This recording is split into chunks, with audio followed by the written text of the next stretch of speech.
Olá, amigos! É um prazer estar com vocês do Centro Espírita Lá dos Humildes, para que nós possamos hoje tratar sobre um tema do Evangelho à luz da doutrina espírita. É um grande prazer, meu nome é Ismael Maia e hoje nós vamos refletir sobre o tema Injúrias e Violências, tema que está lá no capítulo 9 do Evangelho segundo o Espiritismo, que tem o título Bem-aventurados os que são brandos e pacíficos. Esse tema está nas primeiras mensagens, nos primeiros itens desse capítulo 9, Injúrias e Violências, que é o tema de hoje. Antes de começarmos, vamos fazer uma prece nesse momento. Pegue aí seu livro, se você quiser, o Evangelho segundo o Espiritismo, separe a sua água e que possamos aproveitar da melhor maneira hoje essas reflexões, que possamos nos colocar nesse momento como instrumentos de inspiração do alto, que possamos refletir da melhor maneira, dizendo: obrigado, Mestre Jesus, por essa oportunidade de estarmos hoje estudando a Tua doutrina, o Teu Evangelho, Consolador, que possamos refletir sobre a Tua mensagem, que possamos trazer o Teu exemplo para as nossas vidas. Nos ajuda hoje para que nós possamos entender da melhor maneira e nos proteja, nos abençoa, nos inspira nos momentos que nós passamos hoje, nos desafios, problemas e situações difíceis que cada um deve estar passando nesse momento. Esteja conosco, hoje e sempre, que assim seja. Então, amigos, nesse momento, nós vamos começar a refletir sobre esse tema injúrias e violências. E é interessante que Kardec coloca, antes de fazer o seu comentário, alguns trechos do Evangelho. Eu queria propor para que nós possamos fazer uma reflexão desses trechos do Evangelho, antes de fazer uma leitura. Um texto não é muito longo, então a gente vai fazer essa leitura desse comentário de Kardec, mas antes vamos fazer um estudo sobre essas passagens que estão aqui. Kardec seleciona 3 passagens do Evangelho bem interessantes e é importante que a gente possa adentrar na análise delas bem detalhada, refletindo, lendo com o dedo, como se diz, né? Fazendo o que a gente chama de miudinho, olhando palavra por palavra. Então Kardec separa essa passagem de Jesus de 2 bem-aventuranças. Bem-aventurados os que são brandos, os que são mansos ou brandos, depende aí de tradução, porque possuirão a terra, ou herdarão a terra. Vocês vão ver que há diversas traduções do Evangelho, então é importante a gente saber mais ou menos, pelo menos dar uma olhada quando a gente faz um estudo mais aprofundado do Evangelho, dar uma olhada em mais de uma tradução para que a gente possa fazer um estudo comparativo. Então ele começa dizendo: bem-aventurados os que são brandos ou que são mansos, porque possuirão ou herdarão a terra. Isso está lá em Mateus capítulo 5, versículo 5. E tem outra bem-aventurança que Kardec coloca: bem-aventurados os pacíficos ou pacificadores, também depende da tradução, porque serão chamados filhos de Deus. Isso está lá em Mateus capítulo 5, versículo 9. Então vamos fazer uma reflexão sobre essas bem-aventuranças. A princípio é importante a gente ter uma noção do que significa bem-aventurado. Que palavra é essa que está no Evangelho? É uma palavra que no seu contexto original, na sua escritura original, que está em grego, é makarioi. Essa palavra makarioi significa feliz, afortunado, agraciado. E por isso que muitas traduções, ao invés de bem-aventurado, colocam felizes são os pobres de espírito, os pacíficos, os mansos, os brandos. Então, essa é uma tradução interessante, né? Feliz. Mas, obviamente, o texto do Evangelho, apesar de estar em grego, ele foi escrito num contexto de cultura judaica, cultura hebraica. E é importante também a gente ter uma noção do que isso significa para o hebreu. Então, trazendo essa noção do macário e do feliz para o hebraico, no hebraico existe a palavra Ashrei. Ashrei é aquele que está em marcha, que está no caminho, caminhando. Ashru é pé, então Ashrei é aquele que está em caminho, usando os seus pés para caminhar. E olha que interessante, né? No hebraico existe essa característica de ter uma palavra que tem vários significados, porque é uma língua que, principalmente na época, tinha um vocabulário muito pequeno. Então, uma palavra muitas vezes significava muitas coisas. E é importante a gente entender, quando a gente fala de bem-aventurados, de felicidade, desse conceito de felicidade, que está muito atrelado, dentro desse contexto do Evangelho, a algo dinâmico, que está em movimento.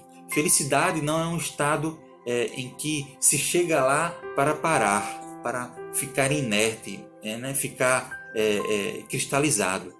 A felicidade é algo que se constrói no caminho, em marcha. Então, Jesus nos apresenta nesse momento dois valores, princípios, né, importantíssimos para a nossa vida: a mansuetude e o pacifismo, né? A brandura e o pacifismo. É importante, então, quando a gente entende esse contexto da bem-aventurança, que esses valores são valores dinâmicos, são valores que nos trazem, né, um convite à ação e não à inércia, né? E não a ficarmos parados, né? Quando se fala em mansuetude, em ser manso, em ser calmo, muitas vezes se confunde com essa noção daquele que não quer nada com ninguém e fica parado. Não é bem isso que Jesus está falando, né? Isso fica muito mais claro quando a gente vê essa palavra pacifismo ou pacificadores. Alguns estudiosos vão nos dizer que a melhor tradução não é pacíficos, e sim pacificadores. Por quê? Porque justamente essa palavra, o pacifismo, vem do latim pax facere, fazer a paz, colocar a paz em ação, né? Não é só ser pacífico, é ser pacificador. É agir, por exemplo, como um Gandhi, né?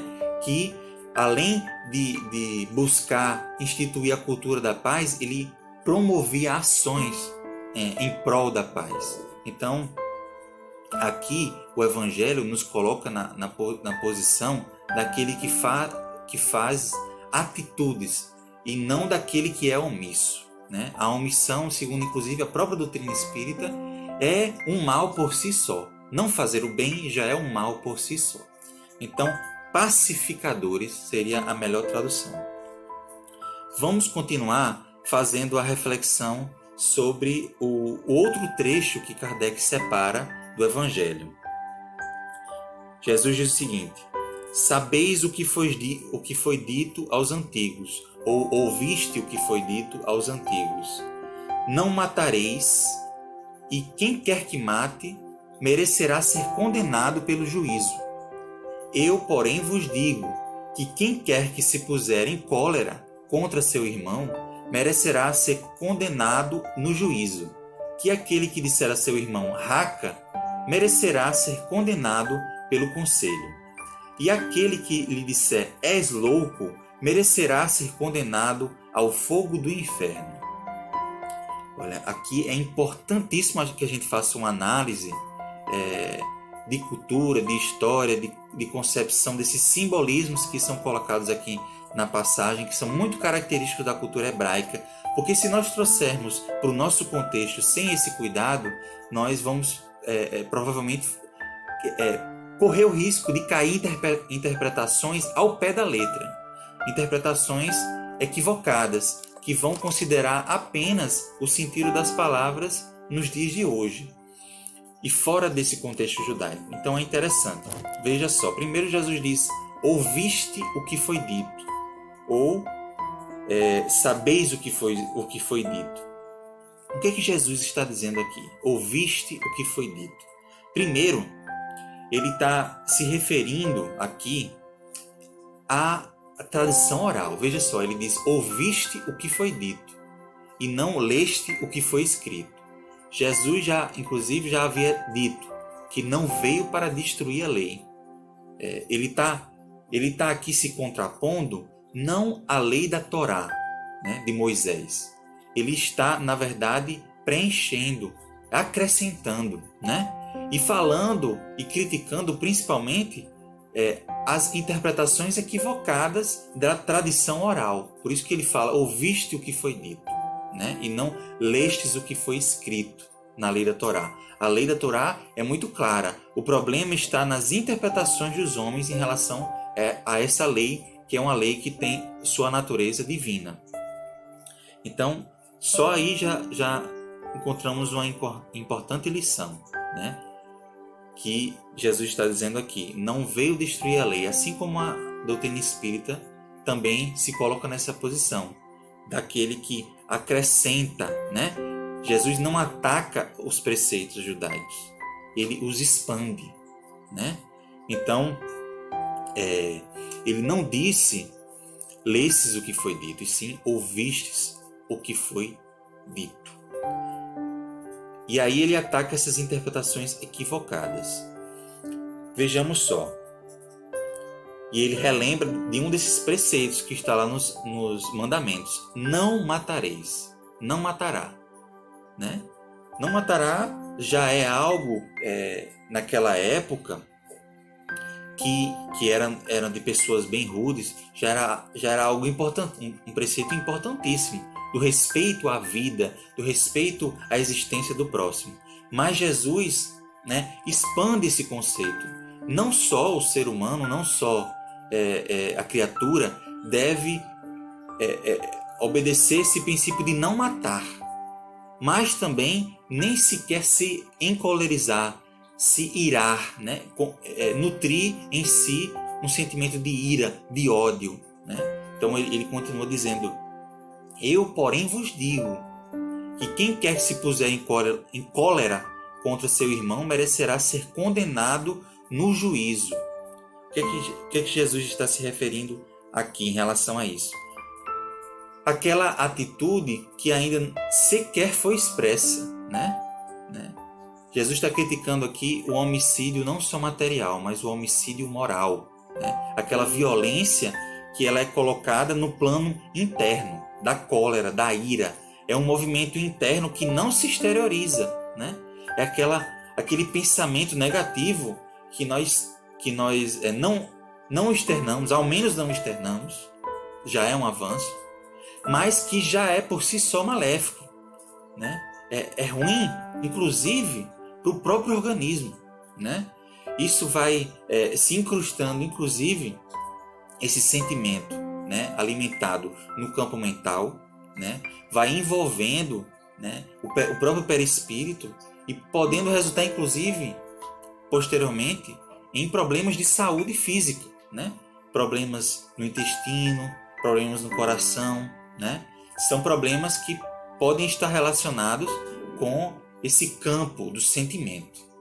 Isso é, inclusive, muito estudado pela ciência e a gente sabe que está muito relacionado os nossos comportamentos mentais com as nossas doenças físicas. Né? Isso é importantíssimo, esse alerta do Cristo em relação à questão do ódio e da cólera, né? Que é esse movimento interno. E aí ele vai apresentar mais dois outros movimentos que são mais externos. Óbvio que não chegam no nível do não matar, do homicídio, que é a violência extrema, né? de exterminar o outro. Mas essas violências, né, também são condenáveis, que é a violência do Haka que ele fala. O que é o Haka? O que é esse Haka que ele fala no texto? Então, esse Haka, ou Reka, né, que é uma expressão hebraica, né, bem popular, significa estúpido, tolo, vazio, chamar o outro de vazio, né? Chamar o outro com desdém, com uma posição de superioridade, se colocar no outro dizendo que é um homem vazio, um homem que não vale nada. E era uma expressão, como Kardec bem vai falar, que era pronunciada cuspindo-se no chão, né? Então era uma demonstração de completo desprezo para com o outro. Então, se a gente for trazer também para hoje, existem também expressões e formas de colocação em que nós nos impomos em relação ao outro e externamos esse sentimento, né, de desprezo, né, de superioridade, de desconsideração. E isso é algo terrível. Como Kardec vai falar, isso agride um dos princípios mais valorosos para o ser humano, que é o princípio da caridade, do amor ao próximo. Então ele apresenta esse raca como esse outro aspecto que já se exterioriza em palavras, né? E estaria mais relacionado à questão da injúria. E ele coloca que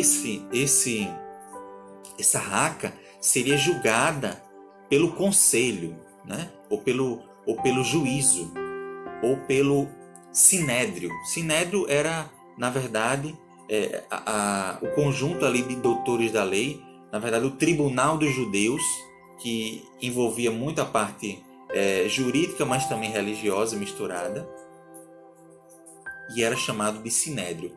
Então aquele que incorria em injúria, né, nessas atitudes, ele poderia sim ser enviado ao sinédrio para ser condenado apenas.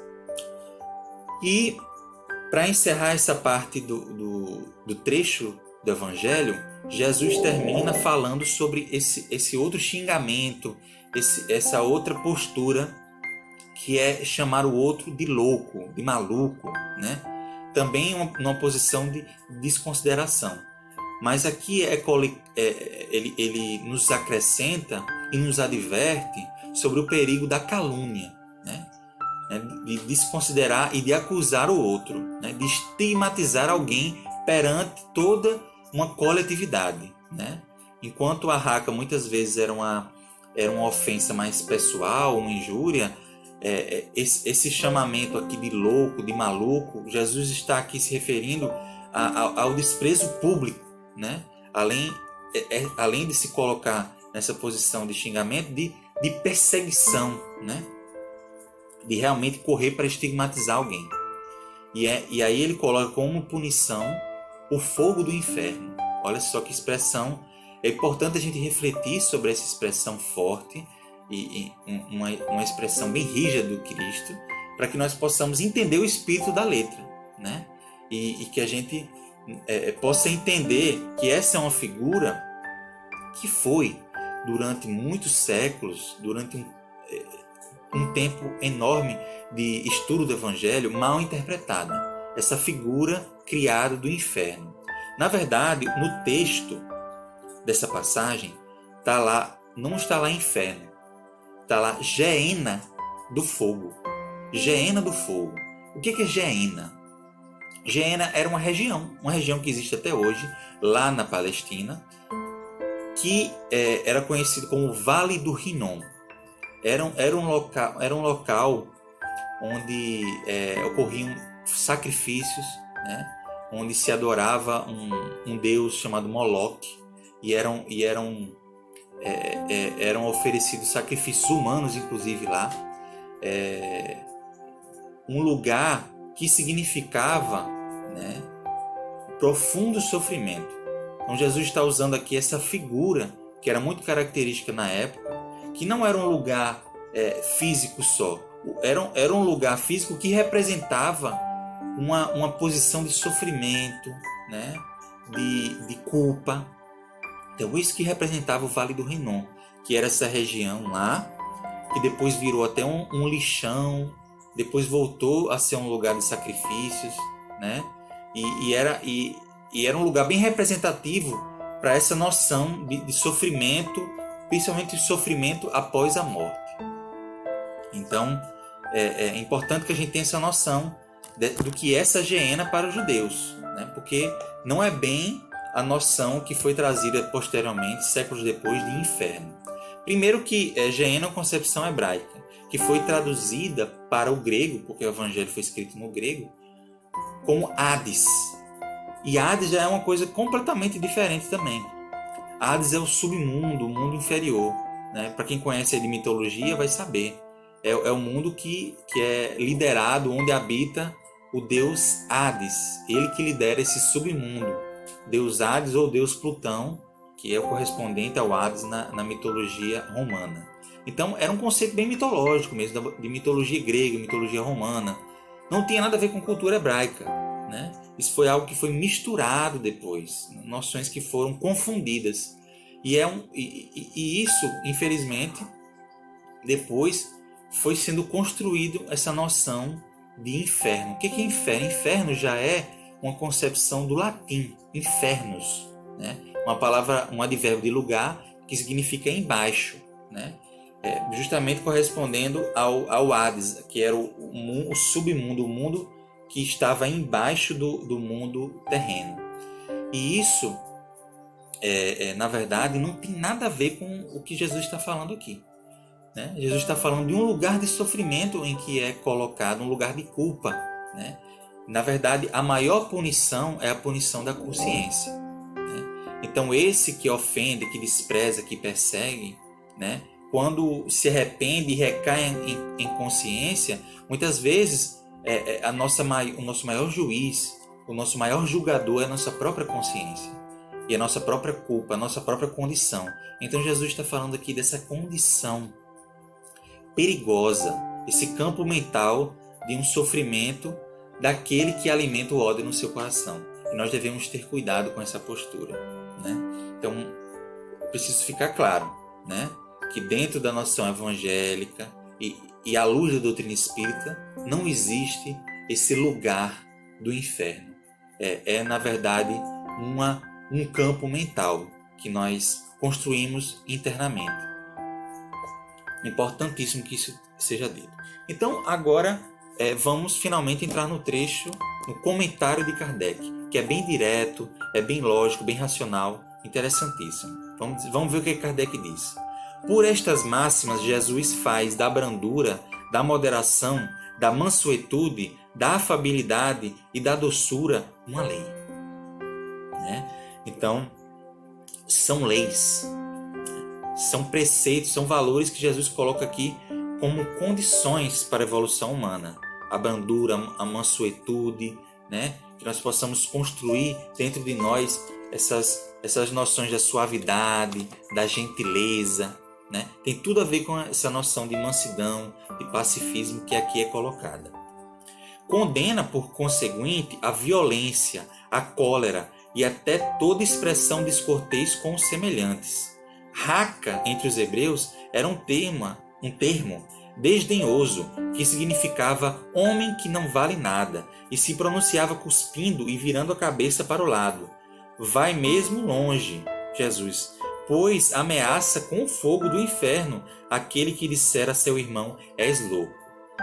Então é importante a gente refletir o que significa essa figura do fogo do inferno, ou melhor dizendo, da geena do fogo, como nós já refletimos. É evidente aqui que, como em todas as circunstâncias, a intenção agrava ou atenua a falta. Mas em que pode uma simples palavra revestir-se de tamanha gravidade para merecer tão severa reprovação? É que toda palavra ofensiva exprime um sentimento contrário à lei de amor e de caridade. Vejam só, o que Kardec está dizendo aqui? Como é que uma palavra só pode ser tão condenável? Na verdade, como ele bem explica, não é a palavra por si só que tem um potencial negativo. Na verdade, é a nossa intenção, né? É a energia, a vibração que a gente emana ao expressar essa palavra, né? E existem palavras que já estão envolvidas, né? Palavras de baixo calão, que já estão envolvidas com essa noção de ofensa, né? De desprezo, de desdém ao outro. Então é importante que nós possamos evitar essas palavras, né?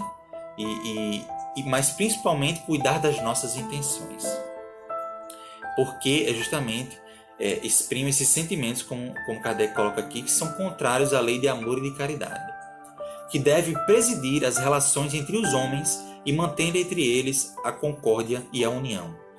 É que constitui um atentado à benevolência recíproca e à fraternidade. Veja só que essa forma de se colocar com desprezo constitui um atentado à benevolência, né? À fraternidade. Né? Então, são posturas que vão diretamente contra esses princípios tão importantes para a nossa vida, né? De irmandade, de fraternidade. É que entretém o ódio e a animosidade. É, enfim, que, depois da humildade para com Deus, a caridade para com o próximo é a primeira lei de todo cristão. Veja só, depois da humildade para com Deus, a caridade é a primeira lei de todo cristão. Então, precisamos cuidar dessa nossa ação do amor, que é a caridade, né? Cuidando dessas posturas que às vezes podem passar despercebidas, a maledicência, né? Se colocar a falar mal do outro. Né? Muitas vezes a gente se envolve nessas vibrações e sem perceber a gente atenta contra esse princípio, né? Importantíssimo, que é o amor, é a caridade, é a compreensão com o outro. Né? Então que nós possamos cuidar, né? Dessas nossas posturas. Então, continua ele dizendo o que queria Jesus dizer por essas palavras: bem-aventurados os que são mansos, porque possuirão a terra. Veja só, né? Olha que pergunta interessante. O que Jesus queria dizer com essas palavras? Né, bem-aventurados os que são mansos, porque possuirão a terra, ou herdarão a terra. Já que ele mesmo havia recomendado aos homens que renunciassem aos bens deste mundo e lhes tendo prometido os do céu. O que Jesus quis dizer com essas palavras? Herdar a terra, né?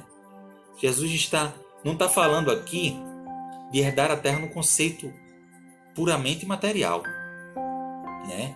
Ele está falando que o planeta regenerado, a nossa terra, ela terá como característica essencial a mansidão e o pacifismo, né? Uma terra passando pelo processo de regeneração que nós vamos passar, a característica geral será a mansuetude e a paz. Né? Em um planeta feliz, né, não há guerras, não há confronto.